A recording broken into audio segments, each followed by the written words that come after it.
Мен бұл видео сабақта өзімнің жасаған қосымша оқулығыммен таныстырамын. Ол оқулықтың аты FrontPage бағдарламалық жабдығы және олармен жұмыс.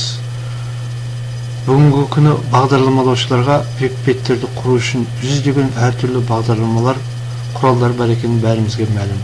Солардың ішінде HTML редакторлары, графикалық пакеттер және осылардың ішіндегі ең мықтысы FrontPage бағдарламасы. Бұл веб-беттерді құру үшін немесе электрондық оқулықтар жасауға мүмкіндік береді. Енді әрине веб-сайттарды жасау үшін қазіргі уақытта жаңадан шығып жатқан программалар бар, блокноттар бар, сондай HTML5 бағдарламасы да шықты. Бірақ енді FrontPage бағдарламасы ескілеу болғанмен, бұл жаңадан үйренушілерге және бұрыннан жұмыс істеп келе жатқандарға да бұл қолайлы болып табылады. Сондықтан мен осы оқулықты жазып шықтым. Бұл оқулық негізінен 48 беттен тұрады.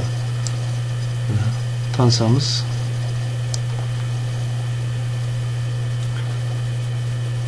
Мұнда барлығы қазақша жазылған.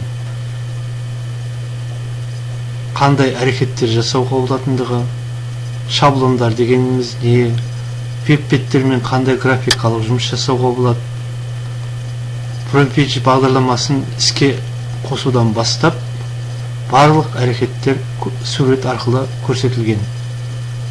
Мысалға мына қасиеттер терезесі, бұнда тақырыбын қалай қоямыз, фонын қалай қоямыз, сосын фондық дыбысты қалай қоямыз, қалай форматтаймыз, енді гиперссылканы қалай қоямыз. Әрбір инструмент жеке-жеке кесіліп алынып көрсетілген, даже мүмкіндігінше түске дейін көрсетілген мұнда. Тізімді қалай қоямыз, маркерлі тізімді қалай қойылады, жай тізімдерді қалай қоюға болады, көлденең сызықты қалай қоюға болады. Сол сияқты сызықтардың қасиеттері жөнінде кестені қалай салуға болады. Яғни барлық әрекеттер, жасалатын әрекеттер рет-ретімен мұнда көрсетіліп қойылған бұл. Әрине мен енді қазір бұны созып отырмайын. Картинканы қалай қоюға болады, картинканы қалай орналастыруға болады. Сосын қойылған суреттердің өзінің әрқайсысының кеңейтілуі болады. Бұл да көрсетілген бұл жерде.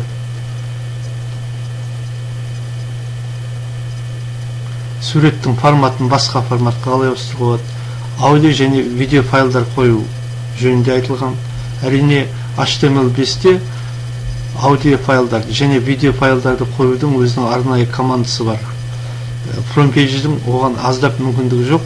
Сол HTML5-тегі командаларды осы программаға орналастыруға болады. Сосын батырмаларды қалай қоюға болады.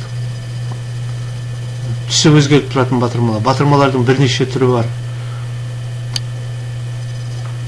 Қаріптердің түрі қалай болады. Қысқаша қорытындылай айтқанда, бұл бағдарлама студенттер мен мұғалімдерге, жоғары сынып оқушыларына арнап Word'та жазылды.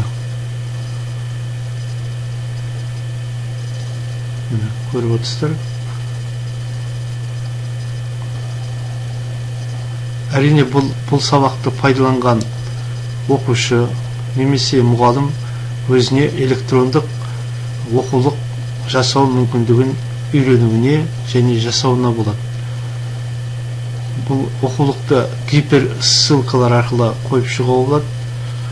Сондай видеолар қою арқылы, өзінің дауысын Adobe Captivate'те жазу арқылы, қою арқылы электрондық оқулықтың мүмкіндігін кеңейтуге болады. Әрине бұл оқулық интернеттен еш жерден көшіріп алынған жоқ. Бұл өзімнің таза еңбегім. Бұған біраз уақыт жұмсалды.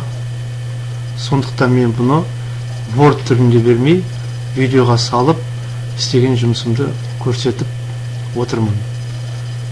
Мен Әсет Бейсеуов мектебінің информатика мұғалімі Таңсықбаев Әділхан Әбілді. Тыңдағандарыңызға рахмет.